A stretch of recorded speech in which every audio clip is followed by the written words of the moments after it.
gotta take a loss just to get the win. Like lots of sims popping it like oxygen when boxes wet. Focus on the mental, never lose like smooth instrumental. Better choose on the move in a pinto. Choose what I get to, never lose move on the move, but it's simple. Never give up if we want it and maybe we just keep winning, we conquering daily. Envision that pay me is never the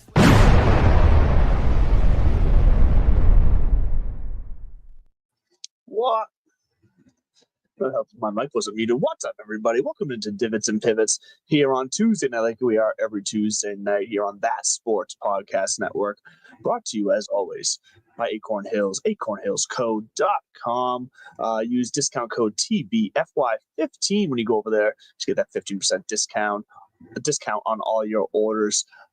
So show the love to Nate and Acorn Hills over there, and welcome in, as always, Bud Copeland joining me from Which City Studios for one of the last times at Which City, not on the show, at Which City. How are you? Yeah, I think we got about two or three more shows before we'll take a quick hiatus for relocation to our Pine Tree State Studios. We're still working on the name. We're workshopping it, but that's right. We got to figure out a new name for you. Morale is very high here on the North Shore. Yes. We're dog sitting. Oh, big fan. I'm a big fan of. We have a dog. We have one dog, Miller.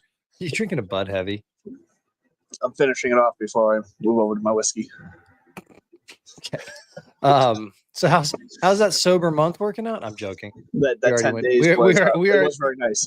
Listen, everybody, it doesn't have to be a month. It doesn't have to be this. Sometimes it's just a break. I'm gonna take a break. We're gonna take a break.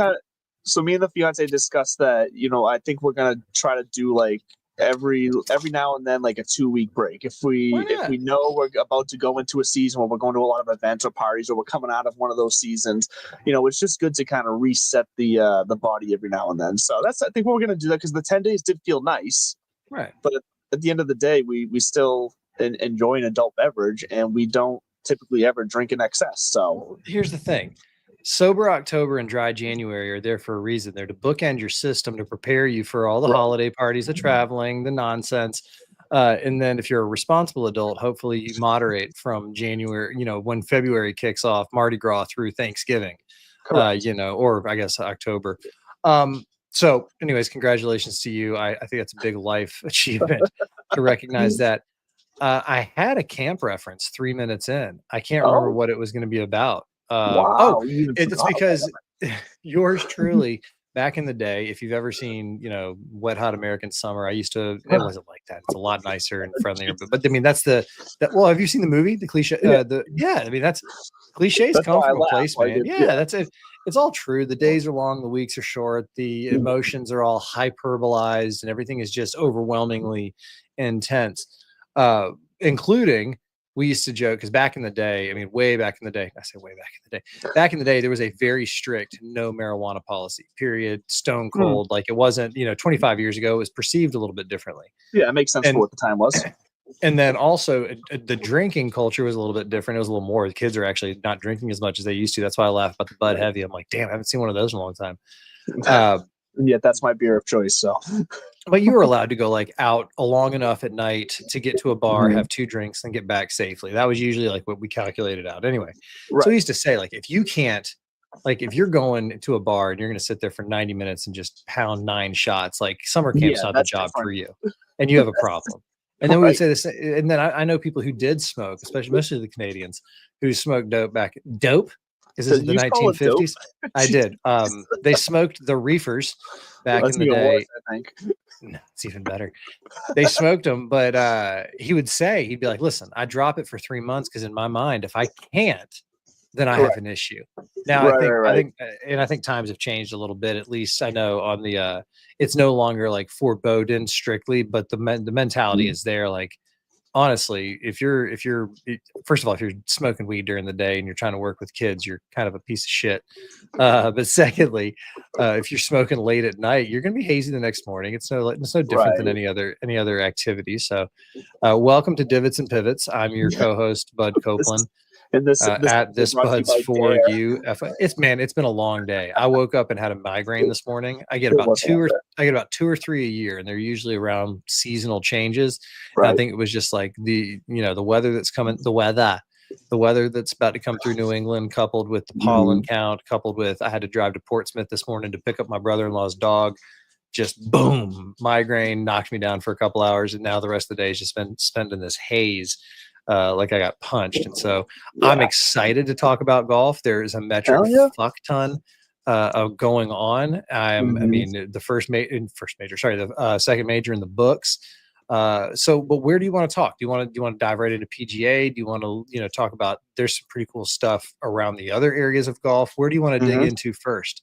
Well, I guess let's start with a nice, quick, easy story because it's going to just take a couple minutes to talk about. PGL expanding. Did you see this? Did you see the expansion announcement? Of course I did. I posted on my story, and you said you thought this was going to be a quick and easy story. Well, I mean, to the extent of what we have for information on it, because the information is very vague. If you have not seen yet, Detroit is going to be the new expansion franchise in the TGL, the Motor City Golf Club. And there's no players announced yet. There's no branding announced for it yet. They won't even be joining the TGL until the third season in 2027. But we know what's happening. I believe it's co-owned by the owner of the Lions and the Broncos. I believe it's kind of the core of the ownership group. Yeah, the Ford family's in there somewhere. I think on the Lions side. I'm very excited about this for a couple of reasons. Live is kind of fizzling out. Not going to go there yet, but we're going there. We go. We've put our eggs in this basket. I say we collectively. I'm flying the flag right there. I mean, there's our Boston Common Frog. We're gonna get off the schneid here soon. Maybe we'll get a win this year. You know what I chalk it up to? Rory was focused on closing out the career Grand Slam, so he really didn't have the bandwidth to truly compete in TGL. Just wait what he's going to do in that simulator now. Jesus. Detroit makes sense on so many levels. I think what they're kind of signaling is we got the core basis of golf. We think I still think that there's a hole in the southwestern United States, and I think it'll end up going there someday. But this is kind of like, all right, fan bases. Who else is going to get one? Are we going to see Philadelphia, Pittsburgh? Is there going to be a Keystone State? The Keystone Golf Club or something that represents all Pennsylvania? There's a shit ton of potential down in Texas. I fell for some fake news that was supposed to be the Texas wedges, and it was like Scottie and George, Tom Kim. But it was somebody saying, "Wouldn't this be cool?" It was kind of that. And there will be a Texas team eventually. There'll probably be a couple of Texas teams. There's probably be another more California teams. So I think it's a cool trending in this direction. What I was saying is you thought it was gonna be short and simple. No, we got story time with Uncle Bud real quick. So I posted this on my story, and it took me a while to pick the appropriate song, and I went with Bob Seger, "Roll Me Away." If you're familiar with Bob Seger, he's a big Michigan guy, but it goes deeper than that. My dad went to Eastern Michigan University, and he was in a frat, shocker, son of a frat boy myself. I can't remember. It was an independent fraternity at Eastern Michigan in the 60s. They don't exist anymore, and it wasn't a national brand. But he was talking to me about one of their house parties, and he pulls out a picture, and there's this long-haired dude with a beard. And I'm like, who am I looking at? And he's like, you're looking at who we're listening to. And it was one of those nights, and I was in my 20s, and we'd stay up late and like listen to records and get drunk together. Pops. And so he's like, no. So he tells me the story about how before he was big and he was just, Bob Seger, he would ride around with his band. He came to the frat house on his motorcycle, guitar strapped to his back kind of deal. The drummer was in the van, everybody was solo. They did the band party. Yep. And then afterwards, they just said, where are you headed next? They're like, to the next town for the next gig, and we'll find a place to stay. And so they said, why don't you just stay at the frat house for the night? And so the next morning before they all left, there's my dad and 10 other frat brothers with Bob Seger on the front porch. And I'm like, how many people have this picture? And I think it was just him. And I'm pretty sure it's, now that I've teased it, I've got to find it because I'm pretty sure it's in a box somewhere in Tallahassee that I'm about to inherit. So remind me of the Bob Seger picture and we'll dig it up later. So yeah, Detroit has a soft spot in my heart. My dad's from Dearborn, Michigan, which is right outside of Detroit, 8 Mile Holler. My sisters were both born, one in Springfield, one in Birmingham, right around Michigan, where Oakland Hills Country Club is. That fire that burnt down. I went to a wedding there when I was a kid. So I've got a lot of Michigan roots, and I'm think it's going to be hard for me. I mean, I can't, now that I'm leaving the North Shore of Boston, and I'm wondering if I'm going to be detached enough to maybe fly a different TGL flag. I'm not going to abandon the Frogs just yet, but I got to see what this roster looks like, and I got to see how the move goes. I mean, you are just going to Northern Shore, but whatever. That's what my brother-in-law says. Everybody's like, "Wait, where are you moving?" I'm like, "Kennebunk." They're like, "That's not Maine." Like, that's just that's Greater Boston. To be fair, yeah, Kennebunk is like the most southern part of Maine on the coast. And to be fair, yes, you're not wrong. That's true. Funny enough, because getting shit from Mainers. I was also we've talked about it before. I was also in a fraternity in college, and my chapter's claim to fame was back in the '60s, I believe it was the original Lurch. No shit. From Adam's family. From Adam's family, yeah, he was in our chapter. We have pictures of like his chapter, his year photo, awkward box of bones. 100%. I'm sure they did great in some intramural games back then, or whatever the hell they did for fun. And so next up in frat boy trivia, I think the claim to fame, and I think I've talked about this on the show before. The claim to fame for my frat, I was Phi Kappa Tau. Alpha Sigma Phi. Going far, anyways. I threw up one of these, get my ass kicked in Atlanta next time. I'm not an Omega. I'm not trying to fight. I'm actually, nothing but respect and love. No, our big kind of claim to fame, not from my chapter, but the group that was that founded our philanthropy was Paul Newman. Paul Newman was a Phi Tau, sure. And the philanthropy that we always threw our annual summer or spring thing, which was Fort Phi Tau. It was a week long, just basically band party, front yard, drink fest. That was a fundraiser also. Nice. Was for one of the summer camps I now work with, the Hole in the Wall Gang camp in Ashford, Connecticut. And it's a camp for kids who have terminal illness or are seriously ill, and they wouldn't be able to actually have a real summer camp. And so in 1986, 87, somewhere in there, Paul Newman bought up the land for the camp, bought it in the fall. And people in New England are like, listen, city boy, movie star, you can't construct things in the off season. And he said, to hell with it, watch me. And he built the camp in the off season. Now, when you're Paul Newman, you have those it'd be like telling Mark Zuckerberg, it's going to get cold up here. I don't think you can build in the off season. It's like, I'll find a way around that. So he did, though. It's a really cool property. I've been there a couple times. They've got a pretty star-studded alumni base, but that's who we would raise money for. You want to talk about golf? Yeah, let's talk about golf, because we did say quickly to wrap up the TGL. A few weeks ago, we talked about how Chicago, Detroit, or even like Colorado made perfect sense for grabbing that Denver Midwest. Would be a saucy one. Yeah, that would be fantastic too. But for me, Detroit makes perfect sense. All the sense in the world. They have such a obviously a great fan base for all their sports, anyways. But their fan base is kind of on a rise right now, as far as they got the Lions are doing well. Pistons made a run in the playoffs. Yeah, so like the fans there of sports have things to cheer about. So we'll hopefully knows the Lions fans or the Tigers fans. The Tigers fans are so fucking loyal. I've actually, another quick aside, I'll get us to golf before the quarter hour. When I was 8, 9, 10, somewhere in there, my grandfather took me to opening day at the old Tiger Stadium. I remember it being colder than shit. I remember we stopped at a White Castle outside of the stadium, and for like $1 got 20 little White Castle burgers.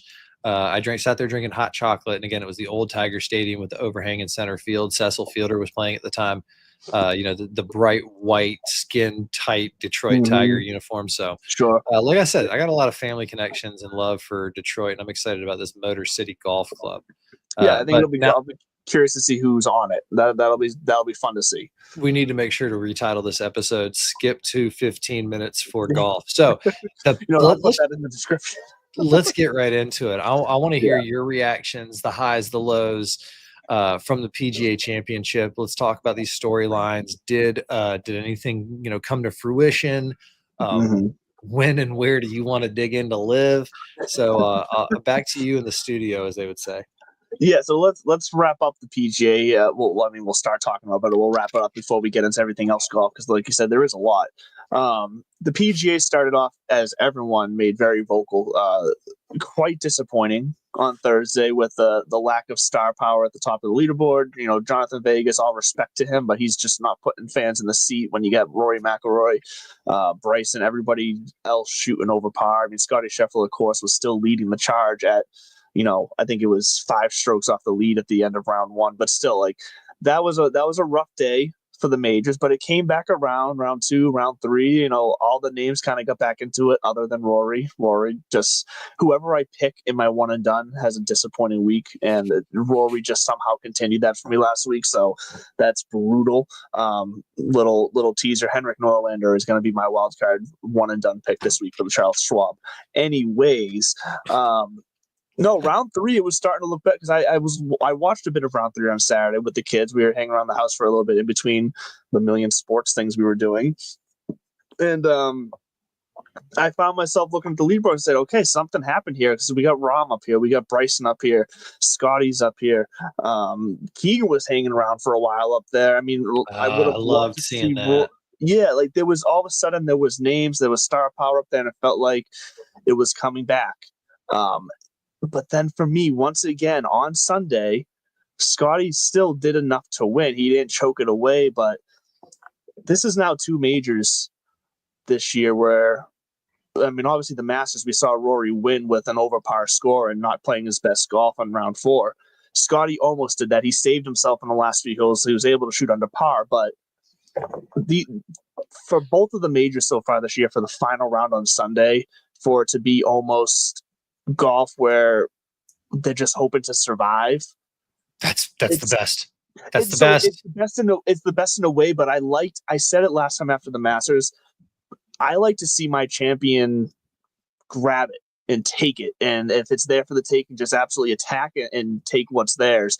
And it just feels like both of these last majors so far this year, they're just barely holding on. Oh man, I don't even know where to start. Let's start with the beginning of the week. I love. Okay, now if you invert the stories and all of a sudden day 1, you know, Scottie and John, they're all out there doing their thing, and then all of a sudden it's Sunday, and we're like, who the fuck are these guys? Then we have a problem. I have no problem with early storylines. Sure. I think if you at this Buds for you FORE. If you heard me on Friday, I'm saying I love this. We've got Johnny Vegas, the first Venezuelan, and I don't know why that freaking matters. Although I think it's cool to check a box sometimes in the sport of golf. Where you're like, well, just like we were saying, John Rahm was going to be the first Spaniard to win it. That was that's where this thing was trending for about 30, 45 minutes. Therefore, then he puked all over himself and down his pants. So the beginning of the week, I actually am okay with even down to the mud ball. Should they have got? Listen, this is part of the sport. You know, we talk about in baseball the human element. You know, the umpire, the kind of traditions. You plug a guy, you're going to get one of your guys hit. You know, there's a lot of that kind of nuance in sports. I think that's why the NFL is so easy and to consume those and there's nuance there. Somebody explain to me pass interference. So the golf at the beginning of the week, even down to the part where we had some controversy around the course, and is it going to hold up? And now do we have ball in hand or do we not? And then I think that Scottie was diplomatic in his opinions about that, you know, about what he said. I just don't agree with him. I'm like, okay, yeah, you're right. You do work your entire life. And guess what? This is part of the sport. In 288 swings over the course of 4 days, that would be even par. You know, they're not all going to be perfect for you. Even if you hit it in the middle of the fairway, that's that's kind of like a tough break, you know. Land in a divot or something silly like that. Yeah, so you're asking people to control for the X factor, and I think that's tough. It's easy to get sympathy. We saw that online, you know. Oh, these guys are pros. You know, this isn't what I signed up for. It's like, shut up. You know, I mean, so back to the baseball analogy, you know, to be good in baseball, you have to be good 30% of the time. So I love the early goings, and I do love that the course absolutely delivered. It's a major championship venue. I think that people who are throwing shade have a personal beef. I think that it's not hard to ask for a cut line above par, which is what we had. You know, one over was the cut line. Being above par is the cut line. Of course, there you go. You know, cut line was above par, and then over the weekend, I did some quick math, and roughly half of the guys were over par and half were under par, and only one was double digits, and that was Scottie Scheffler. So I think the course delivered. Now, to your point about the final round and people not grabbing it, I disagree a little bit because I've been paying attention because, you know, I don't have a life. This is what I'm here for. See, and there's Sunday, because of baseball, I wasn't able to turn on the tournament until the back 9 because I didn't get home from baseball until like 4:30, 5 o'clock. And tournament didn't start till the back 9. Because at that point, Scottie's lost his lead. John Rahm's got a little bit of momentum. And Bryson's not dead yet. You know, he's still lingering around at that point. So Right, he was, yeah. Two I back, think I think, at the time. I love how Harris English kind of backdoored his way to a runner I runner know. Well, finish. he had a great round on Sunday. Well, that's the point. Is he delivered a Yeah. great round? I think he went from 83rd or like 83,000 was going to be his payout to 1.4 million. Not a Right, bad day. What a day. So apparently Scottie was all over the damn place. The front nine. He couldn't hit the broadside of the barn.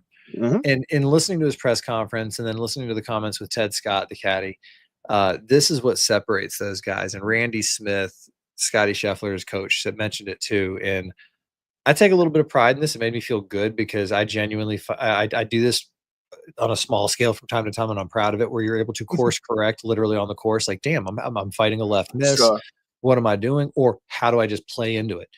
And in the middle of the round, that's kind of what you have to do. You can't figure it out. Like you're not going to like fix something, but you do have to figure it out. How am I going to either compensate or just correct kind of deal? Yep. So Scottie said that he made a decent swing and it was around the turn going into 10. He was kind of complaining to Ted. He's like, listen, those last two swings felt really good. I don't know. I'm still going left. And I shit you not, Ted Scott goes, well, maybe just aim a little further right. I love that though. He goes, oh. So he goes, I squared my shoulders a little bit more and piped one down the 10th fairway, and that's all it took.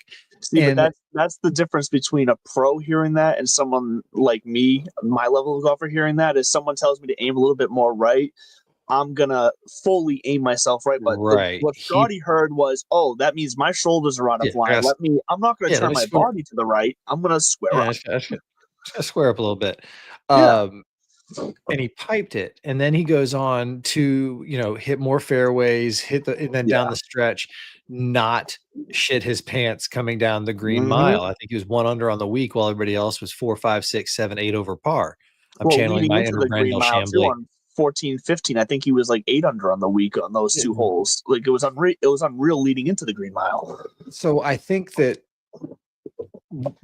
you are right. Nobody grabbed it Sunday at Augusta, but I think that's a good thing. This is nobody really grabbed it at the PGA either. Scottie maintained, he did what he needed to do because it is a war of attrition. He showed us why he's Scottie Scheffler by doing that. He was able to correct, like you said, and hold on to it, which I'm not trying to take away from that. It's just to somewhat I think because everyone separated themselves from him. Well, I mean, it's because he's boring. He's Scottie Scheffler. He's not. It's because he still ended up winning by like 5 strokes because everyone else just went away in the last 6 holes. I am. Like, it wasn't like Tiger when Tiger and Pebble won by 1 million. Like, he dominated the whole week. That just wasn't the case, No, but he did beat he gained 16 strokes on the field. He beat the field. He did what he had to do, and I get beat the dog piss out of the field. And I think what we're witnessing is it's premature to say it's Tiger-esque, but it's definitely Rory-esque. It's that launch pad of what are we watching here? Is this really good? And it's not fizzling out the way that Jordan Spieth did after he caught lightning in a bottle, although he came back and snagged that Open Championship. So he's no disrespect. Scheffler looks different with the eye test on the course, just the way he carries himself, walks around. He does have that different there's a balance about it, looked like, but not the same, but just that same difference from everyone else. And so riddle me this. I think what we're seeing is more Nicklaus-ish because it's reminding us, and I think LeBron James falls in this category, as easy it is to shit on LeBron. It's fun. Fuck you, LeBron. LeBron's bitch. It is fun. The guy's not riddled with controversy. All he's done his entire career is show up, kick ass, lead by example, push guys to be better, drag teams to the NBA finals. Wash, rinse, repeat. He doesn't have scandals. He doesn't have alleged this or, if you want to drag in things that might have happened to his nonprofits and the schools that God, heaven forbid he pour hundreds of millions of dollars in the community. And then sometimes things get fucked up. Yeah. That just means he chose the wrong manager at the time. And then you got Michael Jordan, who did what he did on the course, but he did what he did off the course. I think he's had 2 or 3 marriages, all this kind of stuff. No disrespect there. I'm just saying his was his own doing, and then there's the gambling, and then there's the he goes out and got hammered one night and then shows up and drops 40. So there's all of these other things. And then I think about Jack, who on his honeymoon was like preparing for golf tournaments, and he's been with Barbara forever, and they've got the Nicklaus Foundation. No, not a hint of scandal. Right. anywhere in this man's career, unless you want to start throwing tangential stuff, maybe through business. And then you got Tiger, who did what he did. And we know how that went down. And, everything from the women to the pills, to the DUI, to the recovery, to the fall from grace, and now we're seeing another guy who is just not chasing excellence. He's defining it for this group of golfers. And and it's going to make some people uncomfortable. He's a man of faith, and he's not ashamed about it. Yep. He doesn't shove it down your throat, but Correct. it's a big part of his life. He's an evangelical Christian. And it makes me think, are we finally seeing another evolution of greatness that shows you don't have to sacrifice everything to be all of that? And it's gonna be curious to follow, or because we've seen it before too. Maybe he gets these 3 majors and we don't see anything ever again. I'm kind of willing to bet the house that he wins the US Open this year. I kind of look at that, and you do see patterns of greatness. And if he's hitting it this well and he's able to sustain mentally what it takes, which we've got this week. I laughed when you said we'll talk about this week. Yeah, we'll talk about it. I have no idea what's going on other than we're back in Texas. Yeah, we're not going to talk too much. Because then we got because this is the lineup that we have, and this is pure Scottie. I was looking at it so good. The Memorial. And then we got the Memorial, followed by the Canadian Open. Yeah, the RBC Canadians after that. And then the US Open right after that. And then the Travelers right after that. So we got a month of championship caliber golf. Right. So Scottie Scheffler is not done. I don't think Rory McIlroy is done. No, not at all. This was a hiccup. This week. And it's a hangover. It's a major hangover. He was battling one specific thing all week. He could not find a fairway. And I think that's one thing that was the one main thing watching this week, because not just with him, I underestimated. That's his sword, man. His driver's his sword. Yeah. And I underestimated when it came to looking at the stats and picking golfers this week. I underestimated the importance of hitting the fairways at Quail Hollow. That's my mistake. But watching the golf this week, I realized just how important it is. So you best believe next year for the Truist, that's going to be one of my stats. I can't help but draw the comparison, and yes, I'm about to cross sports here for a second, so bear with me. But what we're seeing with the kind of the projected track of Scottie Scheffler, what we think he could achieve and what he would mean for the sport to take it to a different level, to what we're seeing out of Caitlin Clark, out of the WNBA, because they carry themselves very similar as the way they approach media, the way they approach stardom, all humility. Of that. Humility. And I think it's they know the code of their sport too. Well, yes, but it also, I think, speaks to a new way that you were kind of hinting at, that it doesn't need to be a shove it down your throat that I am the best at this and you're going to like it whether you like it or not, or you're going to have to deal with it. There's a different way to do it. And we're not just seeing it with golf. We're seeing it in basketball, in women's basketball. If Tatum reaches the heights that he is projected to reach after this Achilles injury, that's the way he carries himself. We're seeing if he gets to be one of the best in his time, we are seeing a different age and demeanor of stardom in these athletes. And I'll be curious to see how far they can take it and how they stand up to the ones that we hold as the greats. I don't hate it. I'll allow it. Did you hear? Thank you for giving me that permission. I mean, I don't know what else to say. I mean, the PGA, the course, the Quail Hollow, and I love that they showed how tough it could be if they grow that rough out. That was legitimate. The last thing I learned watching the PGA, and it was actually about the Masters. You see the story with Rory and Shane Lowry and the wine? I did not know. I don't know dick about wine, but what I do know is that Augusta National has one of the greatest wine collections in the world, apparently, private wine collections. And they've got a full-time sommelier or whatever the hell they're called. Love it. Yep. You got it right. And so right after springtime, blah, blah, blah, Oh, okay. Right after the win, right after Rory secured it, Shane said he ran over, found the sommelier, and was like, I need to buy some, I need to get some wine from you. Like, I need to buy some wine." And they were just kind of like shaking their head and laughing, like, "That's not how it works around here. Like, Yeah, right. we don't sell cases of wine to people, especially like we don't even do that for members. I don't think. Like, what are we talking about here?" And Yeah. Shane was able to convince them. Like, he was like, "Listen, I don't think you understand the magnitude of this moment and like how much we all." He's like, "It's my best mate." And so they let him buy one case of 1990 Chateau Oh, a whole Lafite case, not just a Rothschild, bottle, a case. a case of Oh, 1990 Chateau Lafite Rothschild, oh. which I guess is going for upwards of $3,000 or $4,000 a bottle right now. And I saw somewhere online it was $10,000 a bottle for this particular case that he got. And there's And that's probably what 12 bottles in that case, I'm assuming. that's what they went back to Rory's rental, Oh, that's cracked a bottle of wine, drank a couple glasses of wine, and celebrated the Masters win. See, I love that because one thing I wanted to bring up in passing here is did you see it just in stark comparison? Did you see the picture of Brooks buying Miller Lite at the gas Yes. station? I loved it. Listen, It was I, fantastic. am a Florida guy. We We've all spot been our there. own. He was repping it well. A couple 30 He was racks with his like, newbies. I'm And going to deal with this the right way. what else are you gonna do after that? So let's I talk about know. the live guys for a minute because Yes. there's you said something. Let's talk about Bryson specifically, and then Mhm. to the whole bigger live picture. I think we're watching Bryce. I think Bryson's. I'm proud of that Bryson pick because again, runner-up finish. I mean, I Yeah. know that he looked at it. I think the whole having a hard time finishing is legit, Mhm. and I think we're seeing that from these live guys. And what I loved. So real quick, Bryson, I was looking it up and I saw the graphic too.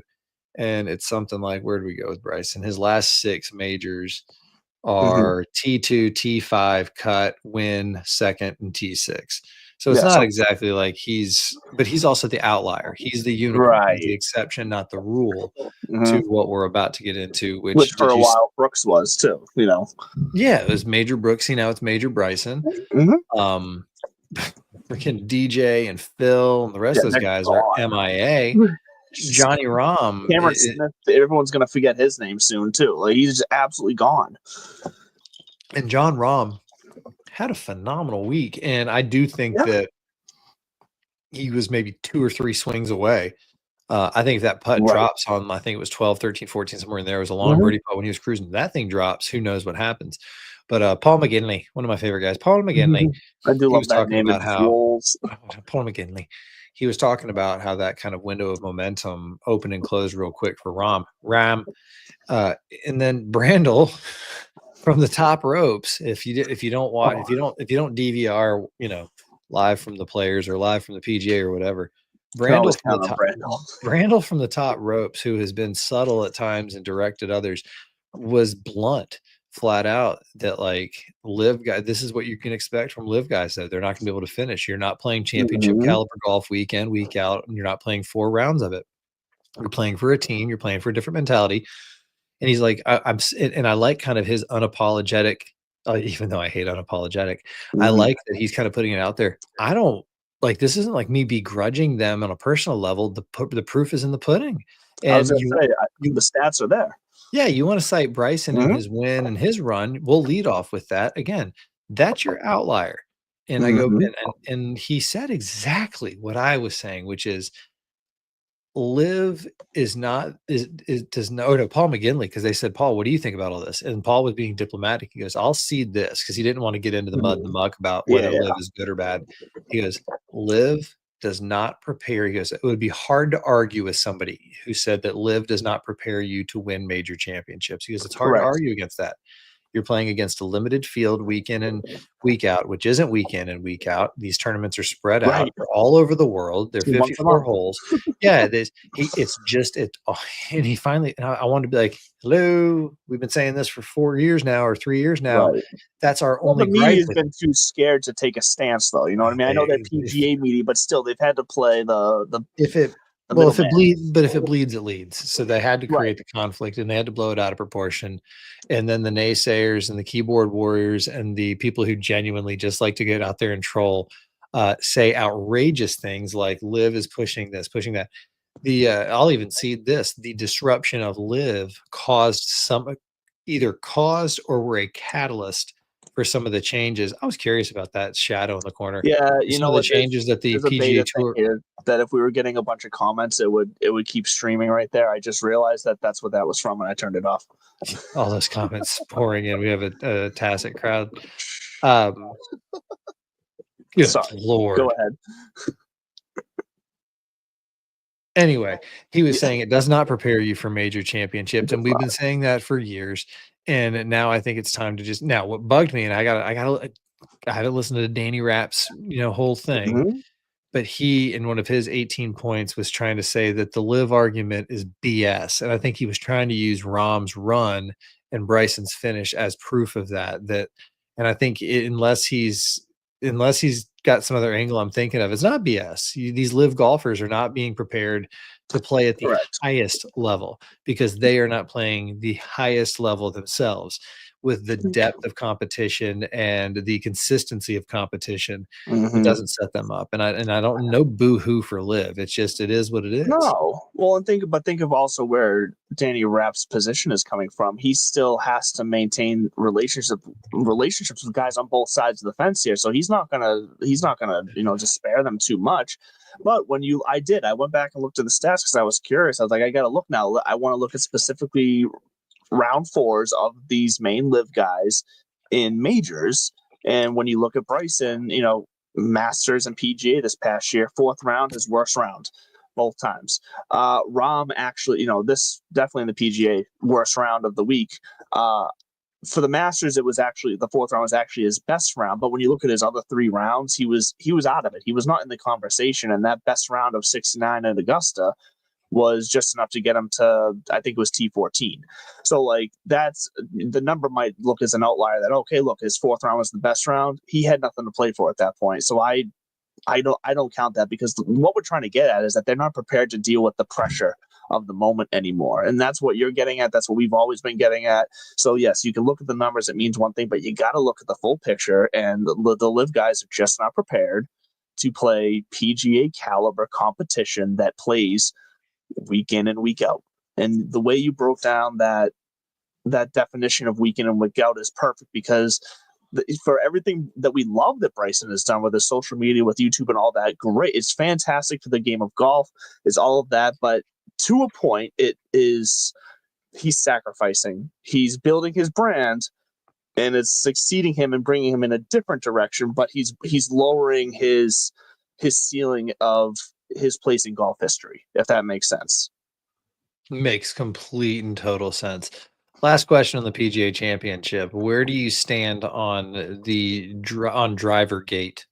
Do you know what I'm talking about? So this was Rory's driver head was not allowed, correct? Is this I'll give you this is why I'm here. I'll give you the cup of coffee. Not even the cup of coffee. This is the espresso shot. I had so many sports this week, and I unfortunately I missed a lot of it. I did a lot. We've already established your bona fides. I'm the junkie in this. It's okay. And you don't even have to be a junkie, but I mean, you kind of have to be. So the PGA Tour tests their equipment for. Don't ask me what they're testing. I think it's the face of the drivers. And really, it's kind of like random drug testing where they test a percentage. Like I think Scottie said, it's like a third of all drivers get tested at these events, and it's not necessarily like random, but it's also not. It's not super consistent. He goes, you kind of know when it's coming. He goes, we've been we knew it was coming because we've been using this driver for about a year. And I don't know and he didn't indicate whether it had been tested previously, but I think he indicated like it was getting late and how long these things usually last. Yeah. So he had another one. And I love somebody goes, is that why you were hitting it left today? And he goes, no, I'm pretty sure that was on me. But then this whole thing, some of the golfers have come out and said, yeah, it's totally possible that Rory was using a non-conforming driver at the Masters. And they were like, but you don't understand. These drivers go through tens of thousands of, impacts or whatever it is. And they're like, on hole 14 of a tournament, they could be conforming. On hole 16, it's not. And there's just no way to know that. But Scottie's point, I think, is valid, which is why are we just testing a sample? Why not just run everybody's through? He made it sound like it's not that big of a deal and they could probably do it. And I think I kind of agree with that. Somebody chirped me online to say, what? Then we're going to start testing this? No, did you? Yeah, why? Like, have you ever seen how many fucking people are at a PGA Tour event? They can do this. I was just saying, if you're gonna make a fuss about it and outlaw, a specific club on that week for this guy because it doesn't meet a requirement, then it should be the same for everybody. Why should someone just happen to skate by because he wasn't tested? It's just not a big deal. It's not such that like big of a deal. That's why, I don't think the fact that he had to change his driver head, I don't think that's the reason why he missed so many fairways. Because let's be honest, they have their swings and their clubs dialed down so tight that they got 5 driver heads. They had another driver head that was also like set that. to his specifics, and it They was that they test it, they screw it on, they move on with life. Yeah, anybody who's blaming that for Rory's performance this week is just not looking at the big picture. Well, doesn't have to get too far to get shallow. Speaking of getting shallow and driver heads, did you see Wyndham Clark? No. I apparently missed a lot of side stories this week. What the fuck? I don't know what hole it was. Oh, but wait, sorry. That's what you're talking, where I saw his apology today or yesterday. Yes. He slammed his driver head down, and Jesus, I got a dog next to me.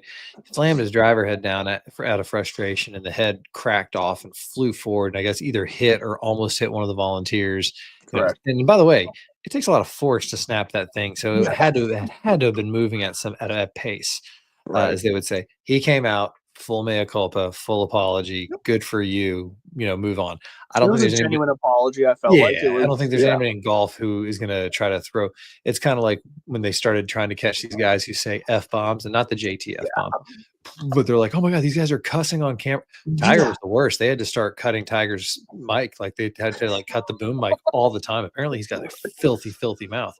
That doesn't surprise me. Yeah, me neither. Good golfers usually do. You should hear the things that I call my ball. I have heard things, and that wasn't a good round. Yeah, well, she was behaving. But I think that just goes to show that, man, these guys, everybody has their breaking point. Wyndham Clark, he's a guy who I'd like to see return to glory, for lack of a better phrase. I would. His LA Country Club win is underrated because I think it's shadowed by the COVID era. So, all right, cool, tight. Driver gates are over. PGA's over. The next major is going to be at Oakmont. Father's Day weekend, U.S. Open. It's a big weekend because I got a wedding that weekend too. So once again, I'm probably going to be able to watch a bunch of it because I'm in my cousin's wedding that weekend. That's awesome. That's going to be a fun weekend, but unfortunately, I'm probably going to miss a lot of the tournaments. Real fast before speaking of drivers, though, because I want to get your opinion on this. So, and speaking of weddings, actually, so my wedding, as we've talked about, is coming up in September. Yeah.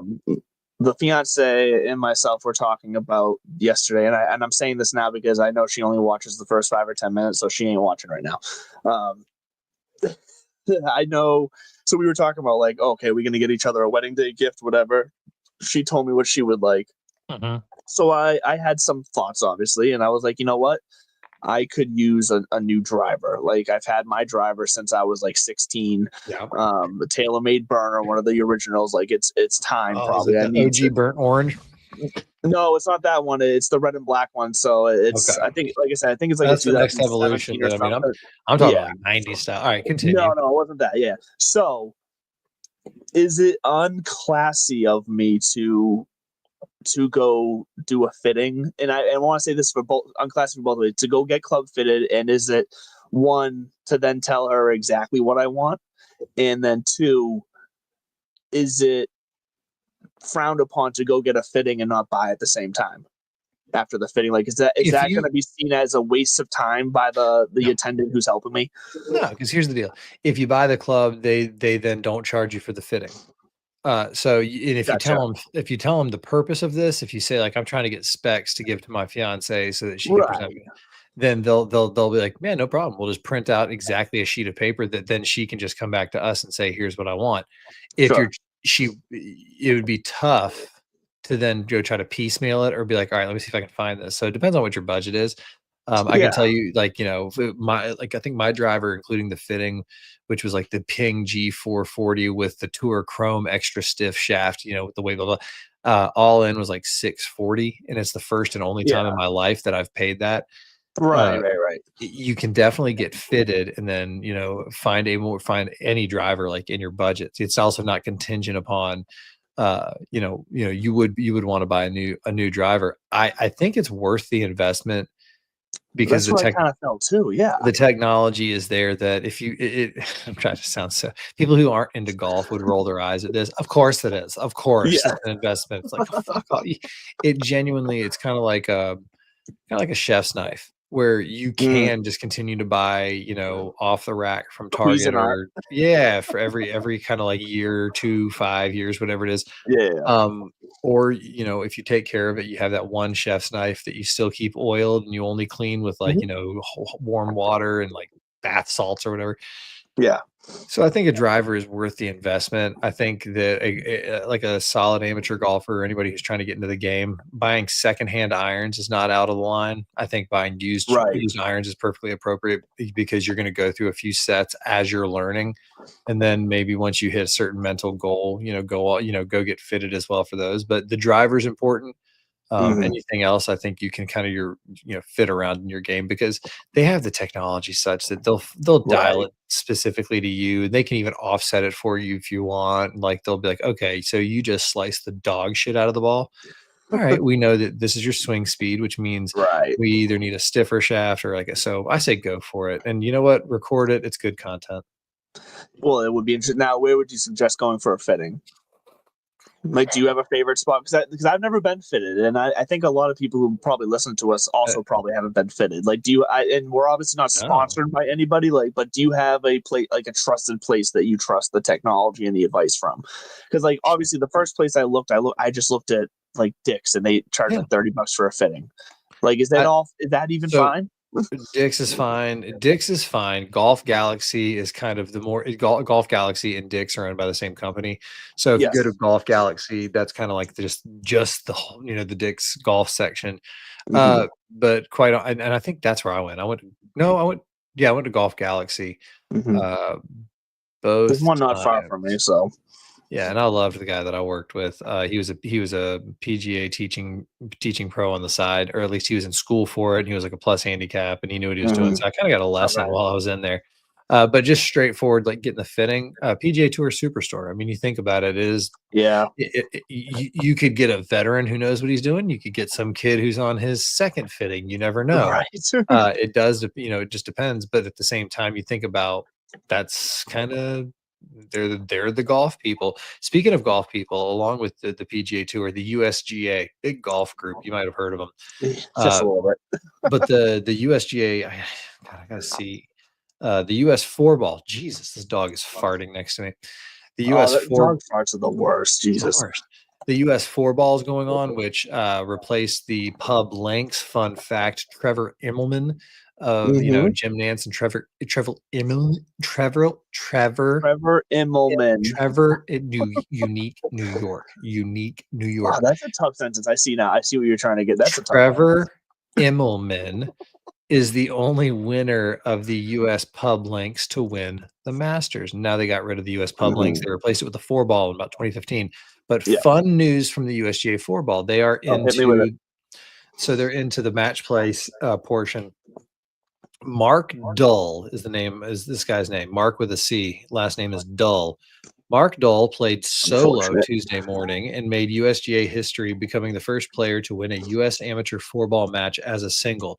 Dull's partner, Chip Brook, had to leave Plainfield Country Club in Westfield, New Jersey, to attend his daughter's graduation. That left Dull to face John Ramsey and Chad Slutsky. Not making that up. So we have Chad Slutsky. Yeah, Dull beat up on Slutsky and he beat him 2-1. Like, shout out to this guy, Mark Dull. He that's tough, especially at that level. To play 4-ball. If you're not familiar, 4-ball is basically best ball, and the people who out there who get it confused, scramble is the one where everybody hits, then you pick it, and then everybody hits, and you pick it. But a lot of people call like those charity tournaments that you always call it best ball when it's really call it best ball because it's a decent moniker. We're a little snotty in the game of golf, but best ball is when you and your partner both play the hole, and whoever had the better score, that's the score for your team, and you can do it in a 2 and a 4. Oh God, buried the lead. Shout out to my partner, Grand Pair, Jim O'Hare. We shot 70 on our gross best ball. two-man best ball, and we won our league 2 weeks in a row. So I think 2 weeks ago we won a 4-ball. Last week won the 2-ball. The next league this is a fun one coming up where a lot of people hate it because it's not really a score. I think we do submit them to the gin because of it works out with the tees that we play. But we play every hole as a par 4, and you play the par 3s from the back, par 5s from the front, and then every other one from from the middle tees or the white tees. And you play everything as a par 4, and then your team scores your lowest 9 holes. So you just basically take your 9 lowest scores, and that's a score for your team. So it's a fun format. But yeah, best ball of Magic coming through. Mark Dull, shout out on the 4-ball. And then last but certainly not least, for some off-field news, the Ben Hogan Award, which I want to say, what is the Ben Hogan Award in golf? I do miss playing in a league. I'll fill Best some college golfer in the United States. Ben Hogan Award went to Luke Clanton of Florida State University. Not a surprise. The kid, yeah, not a surprise there. He won his regional that was hosted at Seminole Legacy Club. He's got his card secured. I think he's going to make his debut later this year on the PGA Tour. So, and then he just got the Ben Hogan Award, which I mean, I'm not going to say it's not. You're right. It's not a surprise, but you do have guys like David Ford, he's the next on the up there with the PGA Tour rankings. Jackson Coyven, who's a sophomore at Auburn, who's going to make a run in the final. So there's a lot of talent, and a deep bench coming out of this PGA Tour U program. Exciting. The future is exciting. I'm still excited to see what is Gordon Sargent doing. I know, because you're a big Gordon Sargent fan. And shout out real fast. I don't know if you're listening, maybe you saw it. Congrats to Michael Kim for the first time ever securing an exemption for the U.S. Open and not having to go through the qualifying stage. So Michael Kim, congratulations for that milestone in your career. Because let's be honest, it's milestones in the career. He qualified as being one of the top 60 as of a certain date in the official World Golf Rankings. So good for Michael Kim, friend of the show of Millie Goats podcast. He was on there a couple weeks ago. So go search Millie Goats and see that episode, because Michael Kim was a great guest, great guy to just chat with. It seemed like I love Michael Kim for the sport of golf. I'm a big Michael Kim fan. He's good for the game. He is. Gordon Sargent and Luke Clanton going to make their PGA Tour debut at the Canadian Open later this year, because I guess that's the week after the NCAA's wraps up. So we'll see those guys. And the reason I love Gordon Sargent is because he looks like an accounting intern. Right. He does. He looks like he's got about a 28-inch waist, if not smaller. He's a tiny little thing. But when he makes contact with a golf ball, it sounds like a gun going off. I don't know how he does it. It's kind of like every muscle in his body. That's how he does the timing. It's not even muscle. It's probably timing. It's like he moves in a way. I don't mean pure strength. When you watch him swing, he gets to the top and he throws his hips just slightly sooner than like Rory does. Rory's very synced up. But it just unleashes and he hits the piss out of the ball. It's like Kyle Berkshire, the long drive guy, when he makes that contact. I mean, there's just this loud crack. It would be fun. What I would love to see in the coming years here, maybe even next year, when we get to like the Zurich Classic, I would love to see like a Clanton and Sargent, or like a team of the two rookies. I would love to see that the two highest kind of achieving rookies in the feet, like on tour, whatever. I would love to see that pairing and just see them absolutely try to both attack the field. I think that would be fun. It would be a fun story. I think it would be fun because I think they would go out there with a lot of fire. And I think they would do good, honestly. Build something into the Tour Championship. We got the Creators Classic. Maybe you have some sort of like futures. Maybe that's what the fall swing gets transformed into. You got the 30 in the bottom, and then you get the 30 top stars, and you go after it. This dog is trying to smoke me out. The futures game for the Red Sox is like a massive thing. It's a huge prospect showcase, even for multiple other teams to go and watch it. So that's huge. Like, I think that'd be a great idea. I would love to see, because what that does is that only just gets us more familiar with some of these guys that we may not have heard of. Other than that, we get familiar with them sooner, and I'm all for that. I want the storylines. Like I've always said, that's the way I love to watch golf. I love to hear their stories, and I want to see the next generation always fighting for relevance coming up. What else is out there? What else is out there? I'm hoping to get out to the course this weekend. Once again, as always, so far this year, it's supposed to rain all weekend, so I'm not sure I'm going to. But my hope was to get my son out for the first time on Saturday in between soccer games, because my other stepson, he's got a tournament all weekend. So we'll see. We'll see if the rain cooperates just for a quick 9. That's what I'm hoping for, though, because he's been begging me, and I absolutely love that. As I sent you a picture of us watching the PGA on Saturday together with him putting on his putting green in the living room. It was fantastic. The one thing that you should look it up, Padraig Harrington does this video. He talk about advice for parents getting their kids into the game of golf. And he says, no matter what you do and you go out there with them, he's like, if you do go out on the course, he's like, then when you're done, take 10 minutes, 5 minutes, 10 minutes, sit down, whether it's, in the clubhouse, on the patio, in the parking lot with your car. And he's like, sit there, have a soda, talk about the round, enjoy the moment, let them soak it in. Yeah. I think this dog's about to shit on the floor, but he's way to interrupt the moment, right? That was such a good moment you were just having there for fathers and sons or daughters, whatever. Go out there, enjoy it. Make sure, because and he's right. I can tell you from my youth, those are the moments that you reflect on the most. Yeah, I want to give that to my son. I want to give that to my stepsons as well. It's a different bond, but yeah. If instead you are just going to chip and putt and that kind of stuff, let them do whatever they want. Like, don't try to correct their action. Let them have fun and leave before they want to leave. Leave before they're done. Right. Don't let them run out of it. Make sure whether it's 15, 30 minutes, and then, if they're having fun, just wrap it up and then come back, because, you just want them to, I just thought that was sage advice. Like, try to slow down and remember that they're not experiencing the game the way that you are. Right. No, right, listen, we might have to land this plane soon, because I gotta let this dog out. You know what? That's perfectly fine. I was up early this morning. It's a long day. Let's go. I don't want you to get. We normally try to hit the post here on the show, but I can tell this dog is about to shit all over my basement floor. No, that's fine. If you're interested in the Charles Schwab Classic, sorry we didn't get. My play is Henrik Norlander. There you go. I hit it for you. Every Tuesday right here on That Sports Podcast Network, and every Wednesday you can catch us on all your podcast platforms. The recording.